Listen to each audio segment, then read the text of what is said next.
record. And I will mute both of you so that we only hear Albert. How's that? Is that okay? Very good.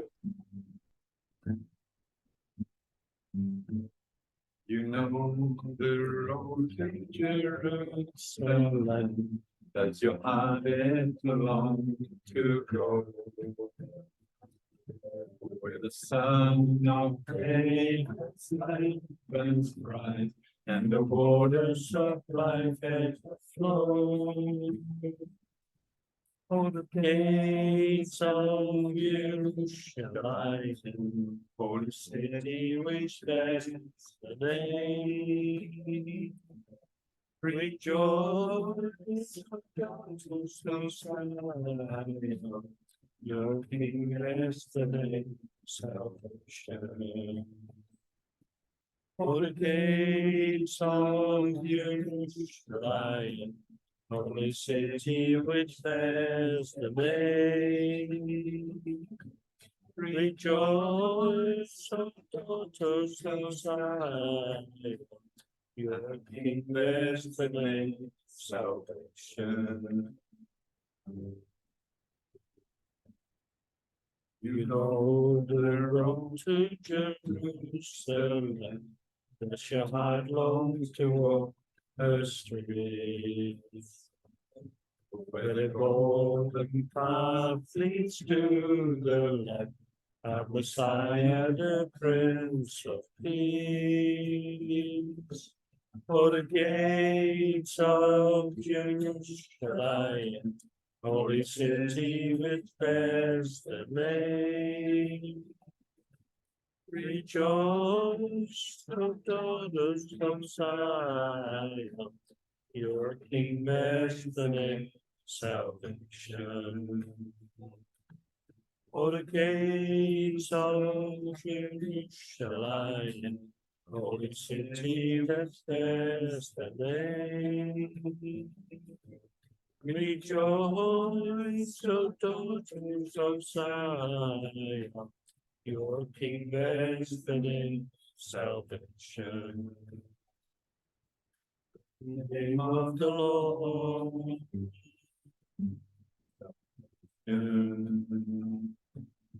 Hashem Adonai, salvation.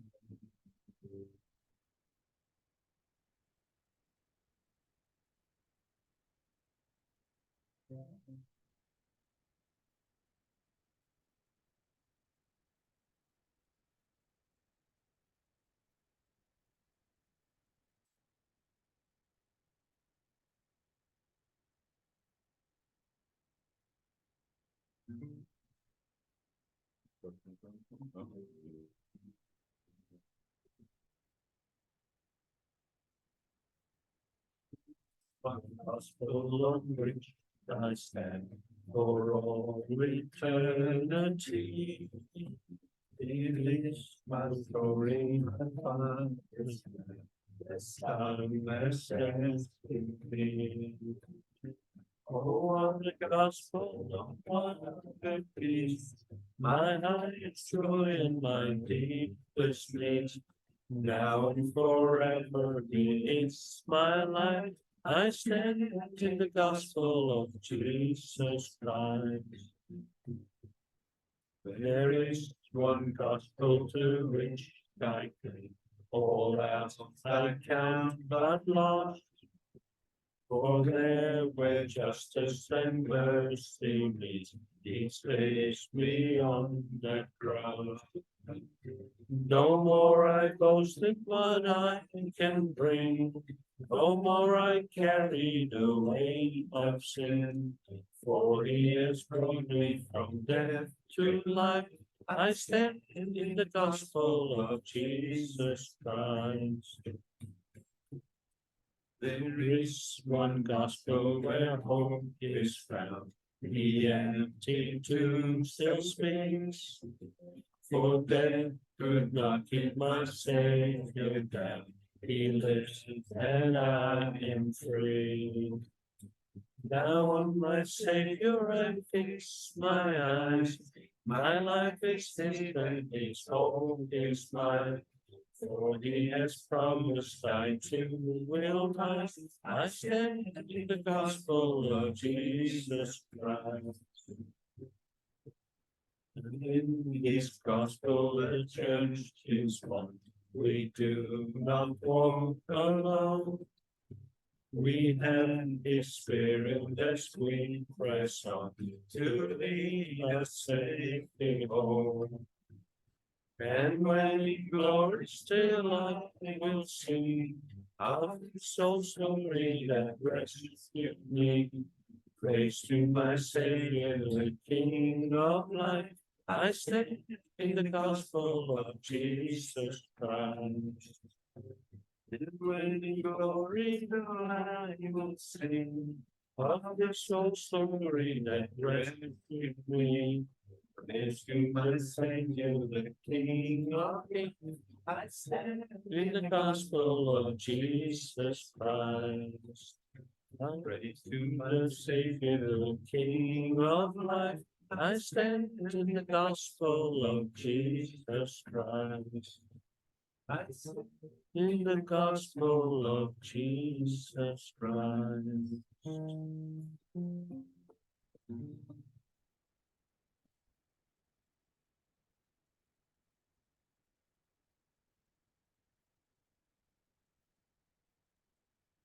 Thank you, Albert. We'll change the direction of the camera slightly.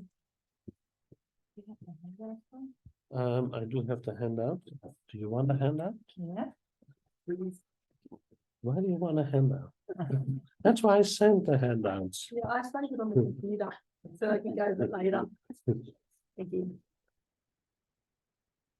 Yeah. You got one. There you go. Okay. Let me get the music back though. Okay, we can ignore that.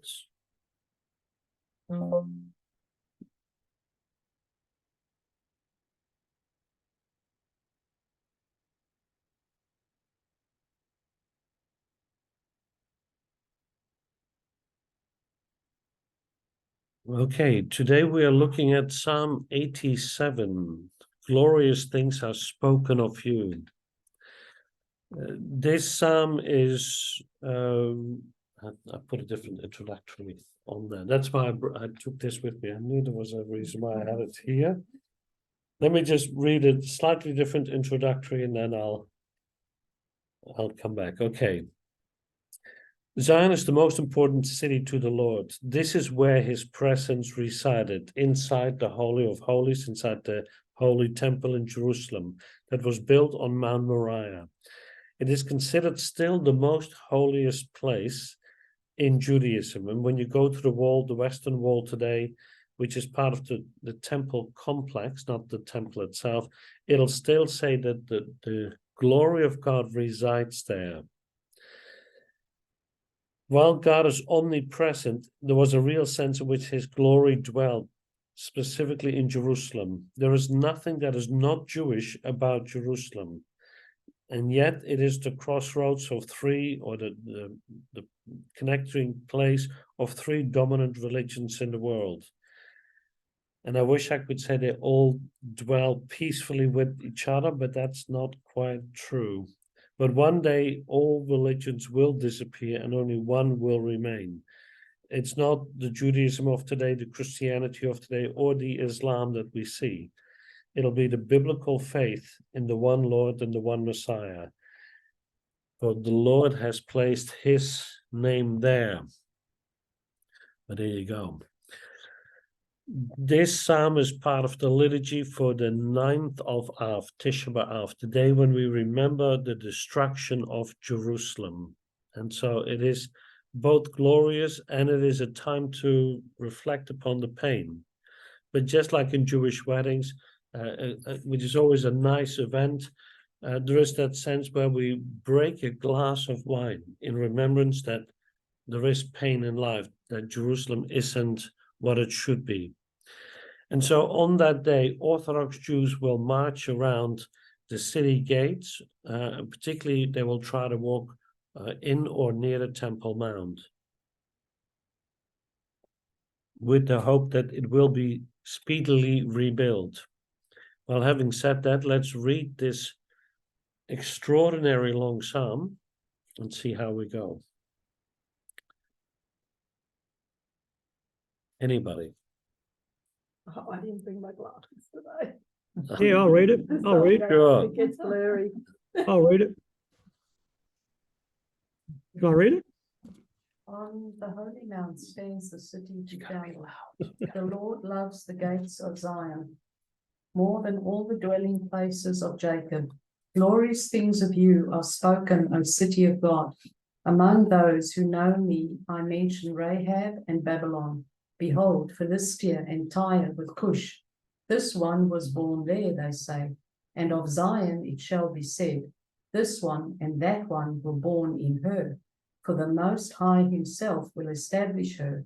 The Lord records as he registers the peoples, this one was born there. Singers and dancers alike say, all my springs are in you. The author is a group of singers. The sons of Korah are part of this, and not all of the sons of Korah joined in the rebellion, Numbers 26, verses 9 to 11. And so not all of them died, because this group still is alive at this time. The later period in which he's referring to, the time to come, clearly is not yet. He's hoping for that. So we don't quite know when this is written. That's unclear. The sons of Korah had a prominent time during the first temple period. They're not specifically mentioned in the second temple period, so we don't quite know. And they wrote a number of psalms, Psalm 42, 44 to 49, 84, 85, 87, 88. Now, it may well be that they wrote from 84 to 88, but the superscript, as Christians call it, is missing in Jewish writing. It's just part of the verse 1. So they are significant. And the sons of Korah weren't just worship leaders, though, though they were that, they also were gatekeepers. 1 Chronicles 9. Verse 19 and 1 Chronicles 26:19, and they took care of the bread, 1 Chronicles 9, verse 31. So it was a rather large family that was totally involved in this.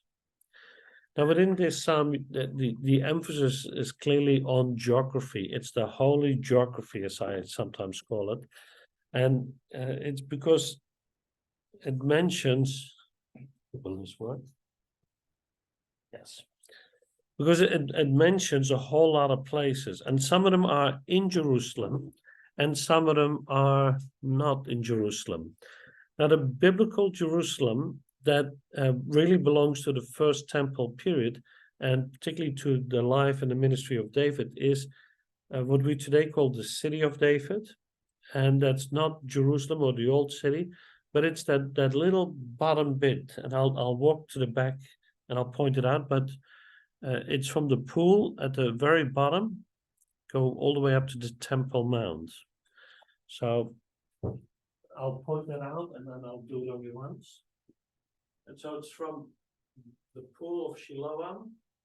That's the city of David. So that's the original Canaanite city.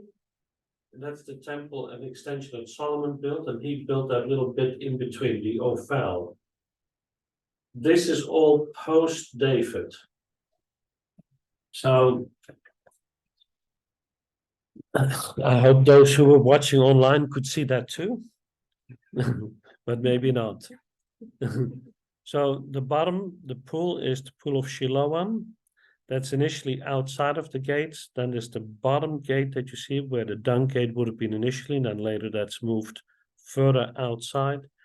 So it's beneath the Temple Mount, that little stretch that you see, that's the city of David. And then that little bump, the Ophel, it's called, between the Temple Mount and the city of David is what Solomon builds, and then he builds the temple itself. The rest is all just added on at some later stage. In biblical thought, there are various holy mountains, and Mount Sinai is obviously a very significant mountain because that's where the law was given, the Torah. Mount Zion is very significant. What I'll do, Annie, I'll send you the PowerPoint so you don't have to get a screenshot from a screenshot. Mount Zion is obviously very important because according to Psalm 2, the Messianic king will be crowned there. The Lord will come from Taman in Jordan and around the area of Petra. So that also is called the mountain of the Lord. So there are various mountains. Let me just add that to my note. Because I didn't have that in there, but there you go, now I do. Now, there are other places that are mentioned, particularly for Jerusalem, that shows that it's very significant, and Psalm 125 falls amongst them, where Jerusalem is surrounded by mountains, but also surrounded by the Lord. Jerusalem is not the highest place. There are higher cities and, higher walls out there, but it is the center of the ancient Jebusite city. And the Jebusite city is really the stronghold and Mitsudat, and from a related word to that would be Zion or Zion. So it's the stronghold that really is what it's about. And it follows the ridges, and it's a bit hard to see here, but on this map you can see that a bit more clearly. You have the Kidron Valley on the one side, the Valley of Hinnom underneath. And then in between, that line in between is the Tyropean family, the Tyropean Valley. And Tyropean is related to the word for cheesemaker, so it's the cheesemakers valley. We only find that reference in Josephus in his books on the wars, book 5, chapter 4, paragraph 1. And so based on what you see here, some people see, well, because God placed his name there, they got to look for the physical name. And so that shape more or less conforms to the letter Shin. And so they say Shin, Shaddai, the Almighty. So that's the name of the Lord. But I'm a little bit cautious in that. I'll put it that way. I won't say it's not true. I'm just saying I think it's more about God's character, that it will be reflected within the city. And we can't see that today. We can't see that in history, but we will see that in the prophetic history, which is yet to come. And so that's something that we'll look at when we look at some of the other Psalms in terms of the context of the promises that are out there to Israel, or particularly to Jerusalem. What you can see, though, very clearly is that Jerusalem is built on various hills. And so there are 3 hills. No, let me just go back. Let me go back. That's a bit too early yet. There are various hills because those ridges then become part of the valleys. And so in between is the hills. So you have the eastern and the western hill, as it is sometimes called.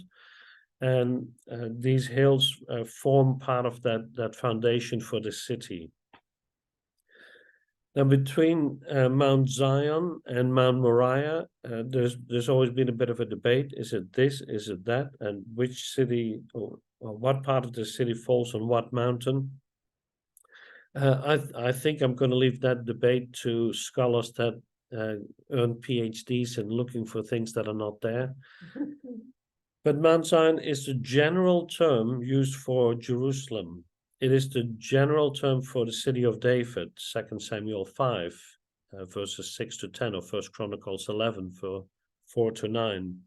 But it is also a specific hill, but which one it was, that's something that we don't quite know. It's a generic designation for the city of David, and I think that's really what it's all about.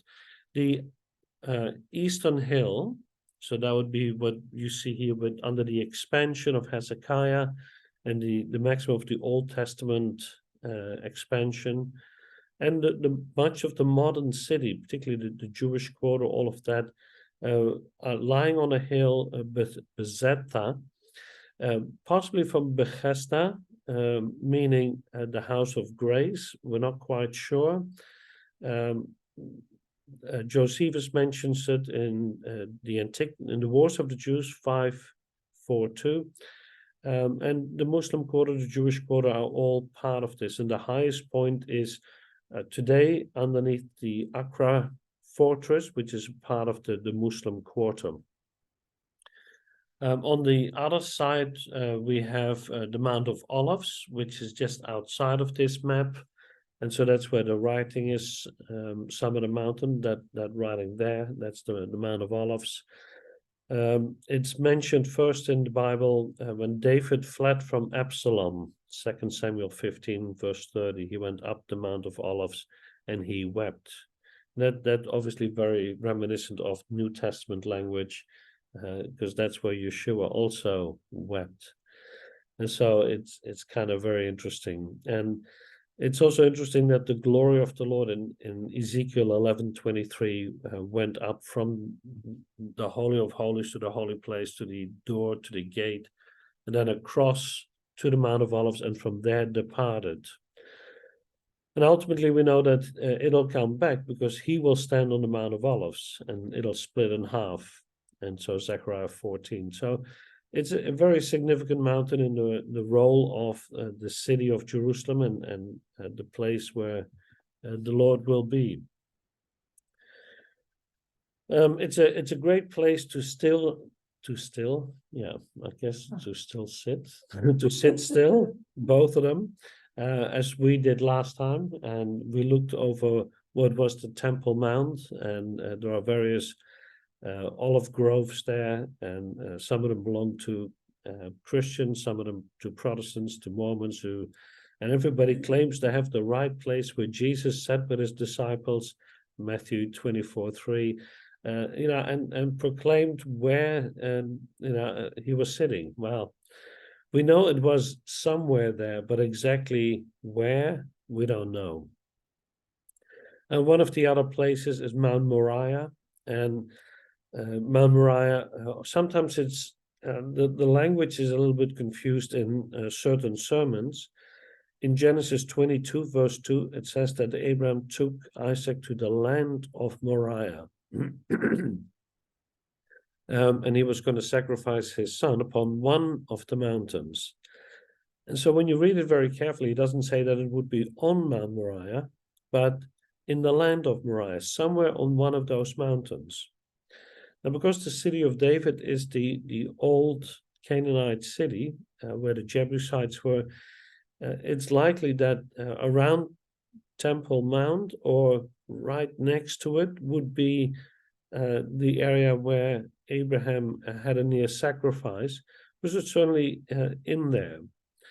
Now, in 2 Chronicles 3:1, we see that at Jerusalem, in Mount Moriah, the Lord appeared unto David, his father, and so it's talking about Solomon, and he actually then says, this is the place where you'll build a temple for me. Now, Roger Levy takes a slightly different argument, and I do think he has a point.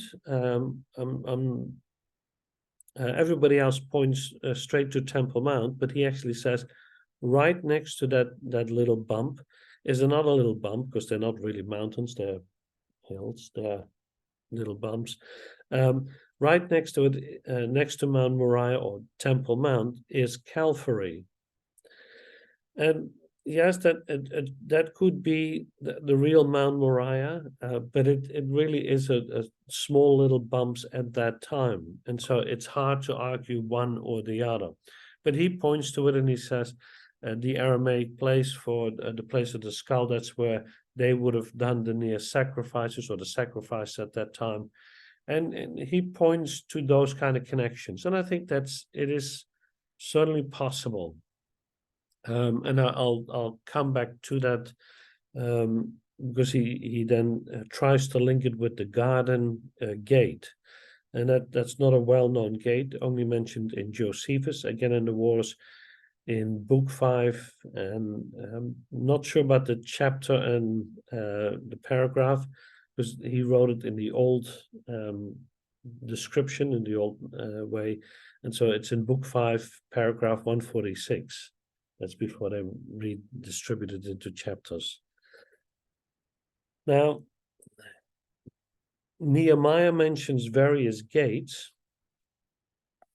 Come to 2 now, isn't it? Yes. And that's kind of fascinating, because these are obviously at the time that they come back from Babylon, initially they will rebuild only that small little section of Jerusalem that is there, and slowly they will expand. Now, the initial group that comes back is rather small, and over time more waves of return come back to Jerusalem, and then they expand Jerusalem rather dramatically. And so by the time of Ezra and Nehemiah, initially they rebuilt this, particularly under Zerubbabel, but then later on they expand. And so you'll read about the broad wall in Nehemiah, and that's part of that extension program. But he mentions the various gates on the north, the fish and the sheep gate. Yes, the north side is where the Sea of Galilee is, but it would be a 3-day walk. So with fresh fish, it would be smelly. It was 35 degrees today in Jerusalem. And so 3 days, 35 degrees, fish. I think it would be dried fish. So it's probably where the gate was for the gate for the sellers of dried fish rather than fresh fish. At the gate of Ephraim, again on the north side, 2 Chronicles 25:23, 2 Kings 14, verse 13, Nehemiah 8:16. The fish gate, possibly the same gate. Some people think it's the same gate, but other people think it's different. Nehemiah 12:39. Now, the sheep gate is the closest to the temple. That's where the sheep were inspected, and they would be sold then for sacrifice. Nehemiah 3, verse 1, and verse 32, and a number of other places, but including John 5:2. Some people think this is the gate for Benjamin, as it's the nearest to their territory. And if it is the same, Zechariah 14:10 or Jeremiah 38:7. Many of these gates would have had just double names or double, as they are rebuilt, they just given a new name. And so the other day we were driving on Link Road, which became Horace Street, and then it became Arterial, and then it became, and the same street, the same section of the street within 200 meters changed its name 4 times. And it's the same at this. You'll see that there are the various things, various names for this. On the east, Nehemiah describes the inspection gate, the horse gate, the water gate, and the fountain gate. Some people think that the water and the fountain gate are the same, or the gate of the spring, which would be then near the Gihon spring. And that's where Absalom was proclaimed king, Nehemiah 2:14, Nehemiah 3:15. There's the gate between the walls, which is not mentioned specifically in Nehemiah, but is mentioned in Jeremiah 39:4, but thought to be also on the east. The gate of the waters, again, this could be the same gate or a different gate. Some of them, again, have multiple names. And so Nehemiah 3:26, Nehemiah 8:1, Nehemiah 12:37. Then there's the dung gate. Sometimes people think that's the potsherd gate or shard gate, located near the bottom, and that's where the refuge was thrown out. And also the broken pottery from the Temple Mount, from the temple itself, they couldn't be repaired, they would be thrown out. So if there was a chip from a plate that had been used for the worship in the Lord, they would break the pot and throw it out. One of the gates that he doesn't mention, but we know about the New Testament, and that's when it's greatly extended, that is on the south as well, is the gate of the Essenes. Josephus mentioned that again in the Wars of the Jews 5, and then paragraph 145. It's the gate that was southwards, and it was bending above or near the fountain of Siloam, the gate of sand, and it obviously is very important in the New Testament. And so it's possible the same gate, but it's around there. On the west side, we have the old gate and the corner gate or the valley gate. And these are additional gates that I mentioned. And the valley gate would just lead into the valley, the Tyropean Valley, and it would continue to go there. The corner gate was just on a corner, so that would kind of make sense. And sometimes this would be called the Old Gate. Now, the Essenes are interesting. We often think of the Essenes just in Qumran, but the Essenes actually had a territory, not a territory, they had connections all the way from Damascus to Cairo, and there were just little settlements or places where they would live. But according to ancient history, about 50 of the Essene priests lived in the corner of Jerusalem, in the southwestern corner, between the year 30 and BC and 70 CE. And so the man of righteousness may well have lived there, and the priest of wickedness or the teacher of righteousness would have lived there, and the opposite would have then be the high priest. Now the corner gate, I've mentioned that, but that's mentioned in 2 Kings 14, verse 13, Zechariah 14:10, amongst other places. And the corner gate or the old gate is sometimes also referred to as the garden gate. And again, it's in Josephus in the Wars in 5:146, and Roger Libby makes that connection and saying this is where Jesus died, and that's possible. I think that's enough about those gates, isn't it? I think so.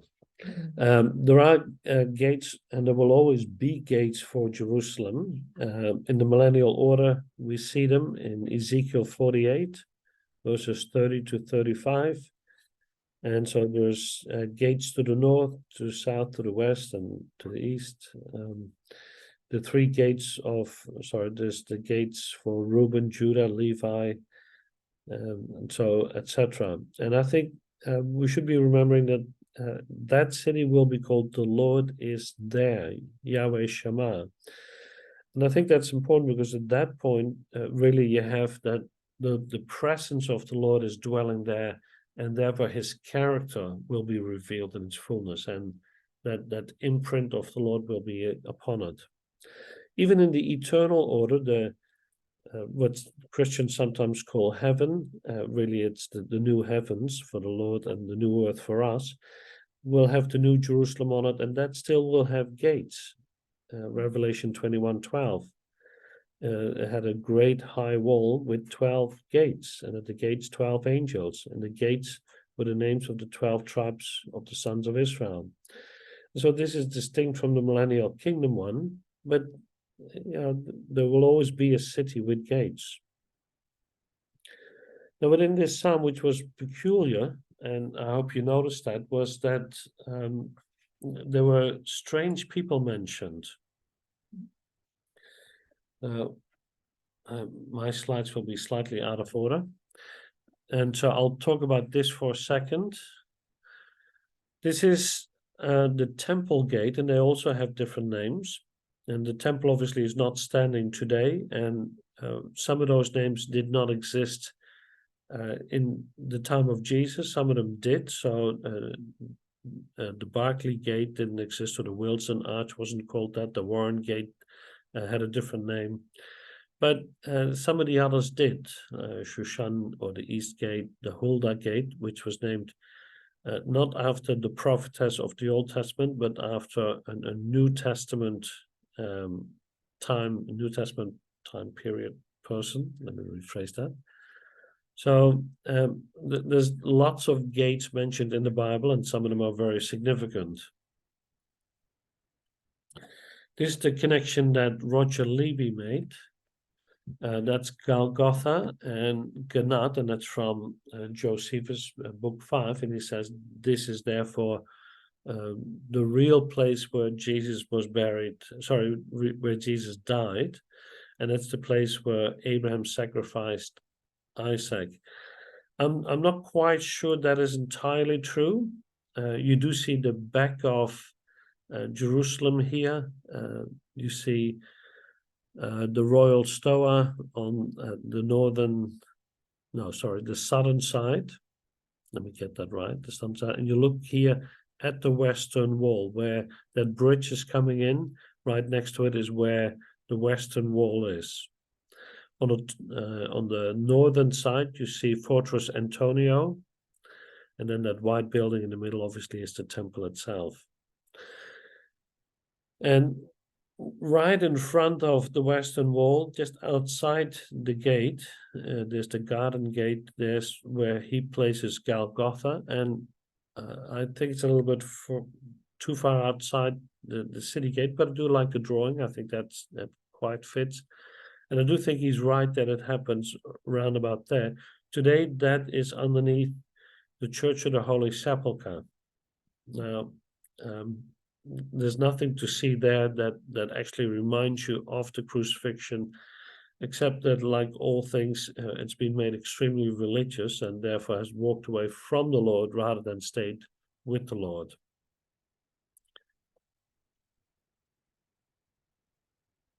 Now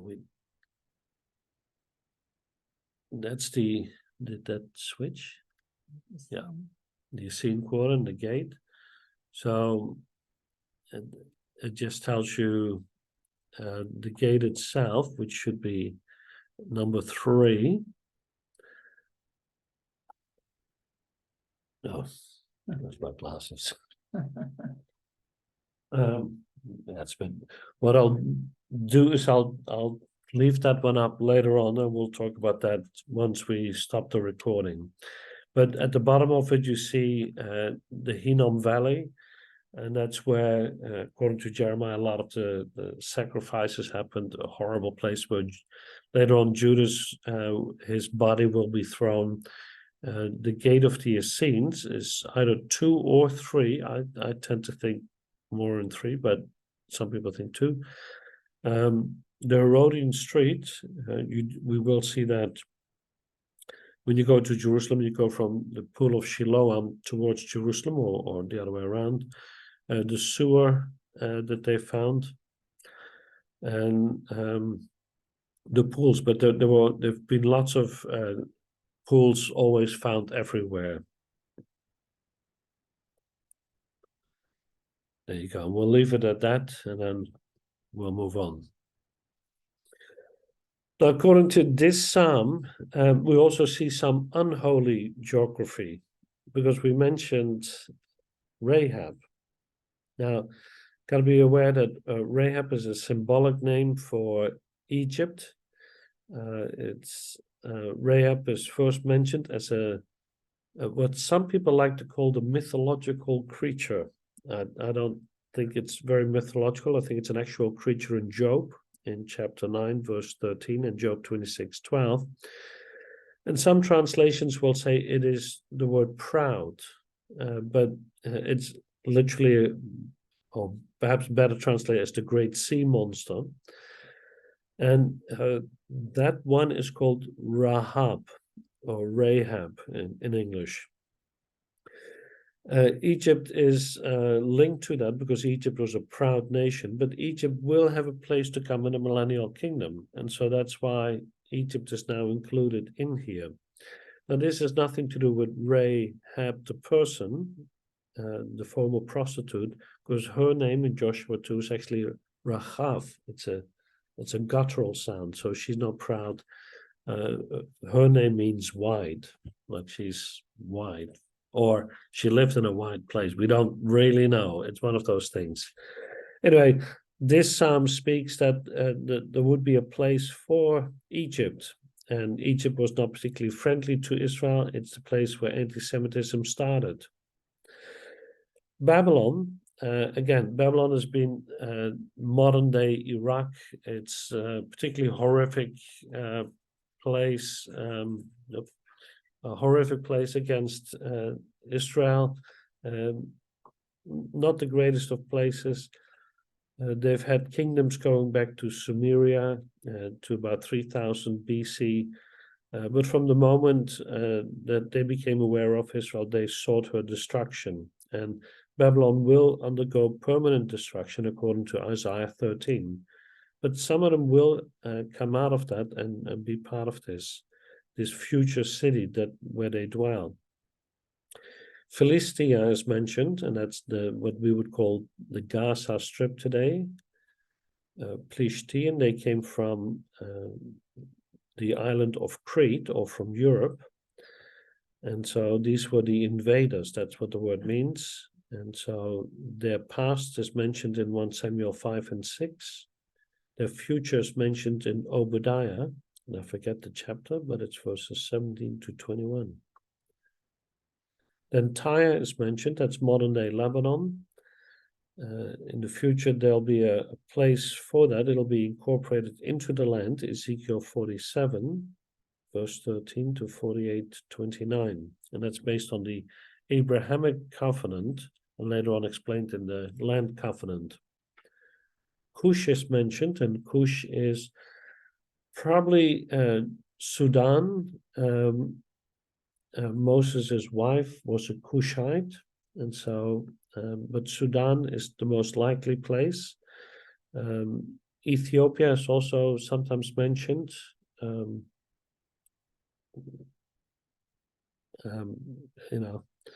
We can take our pick. I think Egypt is too high, and I wouldn't include Egypt in it, but Sudan would be well fitting. She will align herself with Gog in the Ezekiel war, Ezekiel 38, 1 to 6. Not much is said about her, but she will receive notice from the Lord. And when the Lord will regather Israel for the second time, he said he will set up an ensign, which in this context may include towards Cush. So it's kind of interesting. Most of these places, if not all of these places, are quite anti-Semitic, and it's kind of tough in that sense. Well, lengthy introduction, but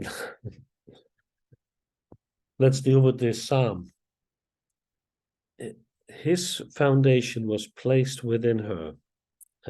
His foundation, it's the Lord who's placing his foundation, his roots in this city, as though somebody was born there. Well, God himself is the founder of the city then, but considering that it was a Canaanite city before David had it, that's kind of curious how that would work out. And so I'm going to leave that with the Lord and say, what foundation? Is that the place of Adam and Eve's place? Or I don't know. But I'm going to leave that with the Lord until I meet him and then say, can you just explain this? What we do see is that it is a city that belongs to him, where he will place his name. And we see that in other Psalms, like Psalm 76, a Psalm of Asaph, a song. In Judah, God is known, his name is great in Israel.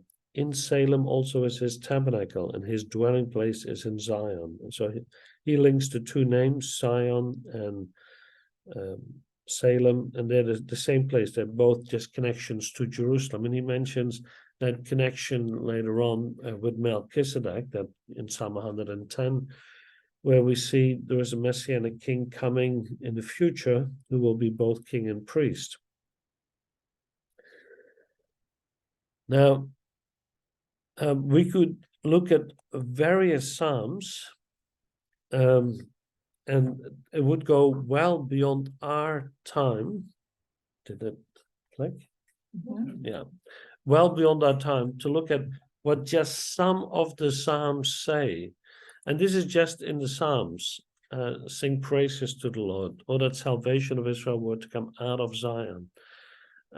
It just goes on. And sometimes you hear people say, Israel has no more significance. Jerusalem is really irrelevant in biblical faith and, for Christians. But just look at how often God mentions it in the Psalms.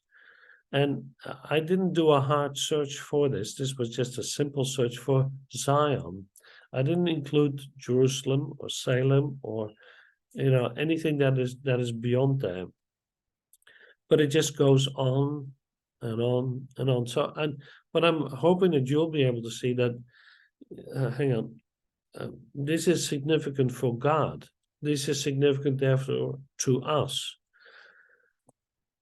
Glorious things are spoken, and that's just in the Psalms. But if we look beyond that to the rest of Scripture, it would be far more, and the list would go on. But let me just mention a few things.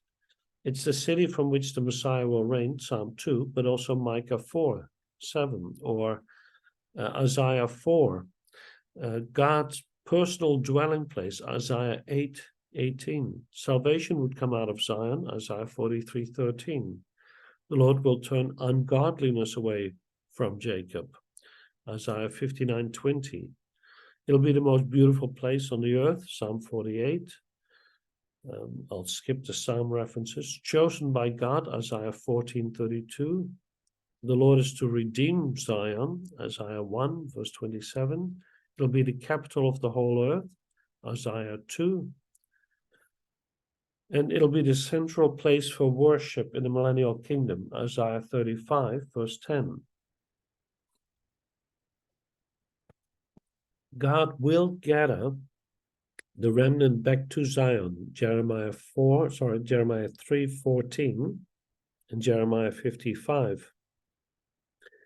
So this is one of those places that is highly significant to the Lord, and therefore it should be significant to us. And the Lord registers here, he records, he writes the peoples down and say, these come from there or from here. And so he records them. And so these people are recorded, and they really should not be recorded within this, because they are almost irrelevant, because who are they? But even the enemies of God deserve grace, for all of us were at enemy when Christ still died for us. So too here, it seems that God will record them as though they have some place at some stage in Israel. God has a special place for every nation, but also for Zion, for Jerusalem, because he has given her a birthright, Isaiah 60, Isaiah 62, verses 1-5.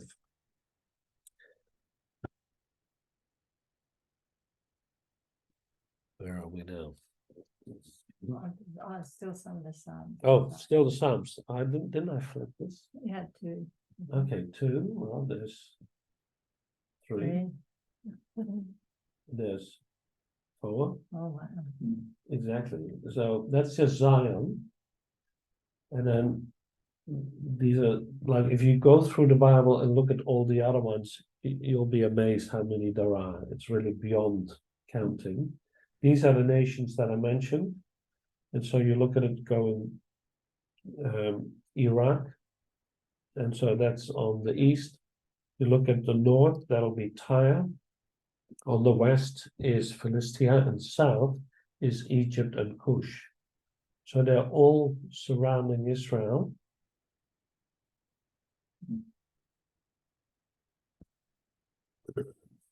There you go. So this is that surrounding area.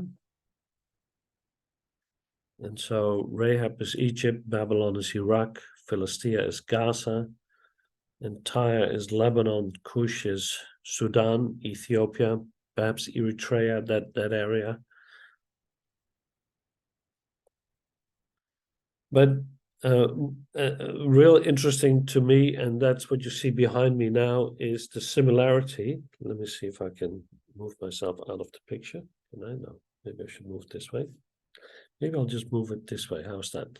Temporarily move myself out of the picture. This is the similarity between Psalm 87 and Psalms 46 and 48. And it's pretty amazing. They're both the sons of Korah, a psalm, a song, and it talks about in the holy mountain, the dwelling place of Jacob, the city of God, repeated in both psalms. Those who know me, who know that I am God, the Most High, He himself will establish her. My springs of joy are in you, or there's a river whose streams make glad the city of God. That's interesting. Yes, there are springs in Jerusalem. They're underneath the Temple Mount, but they're not really well for watering. It's very limited. But the river, there is no river. Currently, there's no river coming out of Jerusalem, but that's a millennial kingdom passage where it indicates that they will have a place. So when we look at this psalm, it's a song that we should sing. His foundation is on the holy mountain, and so God has placed his name, his image there. He loves the gates of Zion more than all the dwelling places of Jacob. Yes, there are lots of gates in Zion, but the Lord loves them more than all the dwelling places of Jacob. And when you go to Israel today, there are 50,000 archaeological sites. There are plenty of places where Jacob dwelled. Glorious things are spoken of you, and they're very consistent throughout Scripture. And then he says, Selah, let's ponder this. I will make mention of these others, Rahab and Babylon, as among them that know me. And both Rahab and Babylon were used by God, both exiles or forms of exiles, but also watch out, Philistia, Tyre, and Sudan or Cush, Ethiopia. This one was born there. And the question is, does that belong still to Rahab and Babylon, or is that already into the next segment? And I place it in the next segment, in the next strophe or segment.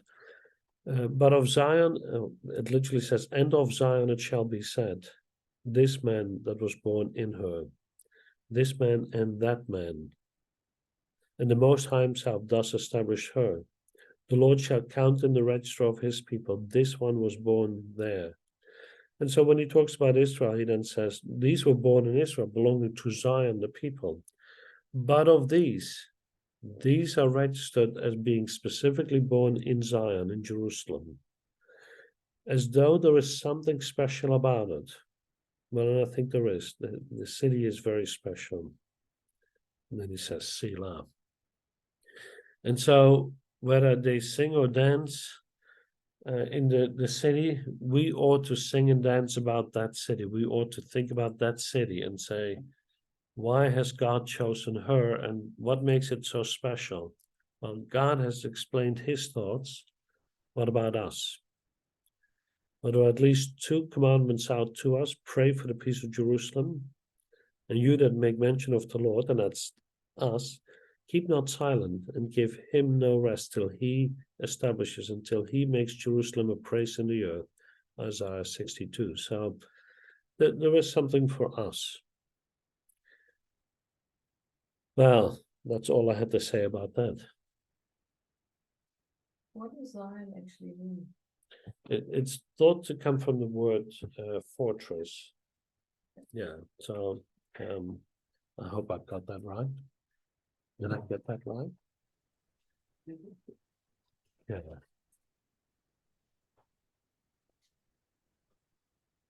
What I'll do is I'll double check, but I am pretty sure. Sion.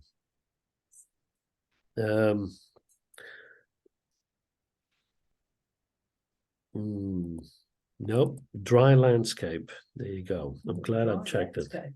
Yes,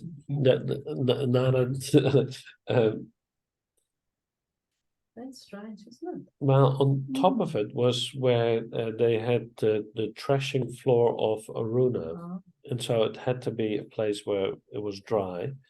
And Jerusalem falls at the edge of the rain period, the rain winds from the Mediterranean. And okay. so once you go beyond Jerusalem, it dries up very quickly. So I'm glad I checked that out. And it's interesting how it says that the streams are going to come from that. So Yeah. it's dry at the moment, but at some point there'll be water there. Yeah, So, exactly. Yeah. It's a place that God will create for a lusciousness. Yeah. And that's kind of interesting. And from that river from Ezekiel that was split east and west, even make the Dead Sea come alive. Yeah. Makes me, I couldn't quote you the exact scripture, but it makes me think where it says where Jesus talks about living streams of living water. He's the living water. Yes. I couldn't tell you where it is, but I do know it's in there somewhere. It's in John. Oh, it's John. There you go. Yeah, John Yeah. 7, 8, 9. It's Mm. it's what, John 7 or 9. Yeah. Yeah. I'd Um, have to look it up. Yeah. Yeah, I can get scriptures in my mind, but I couldn't tell you exactly where they are. Well, it is. Look it up. Yeah, no, They might be able to pull down a dining. no. After the Lord returns, Change it to. well, it'll be the Lord who is there. Yeah, absolutely. So Yahweh Shammah. So there you go. Very last line says, all my springs are in you. Mm. Yeah, it's dry landscape. Dry landscape. Yeah. Yeah, it's so land of milk and honey, budding, blossoming, and then you get dry landscape. What is joy? Exactly. There you go. Anyway, let me stop the recording.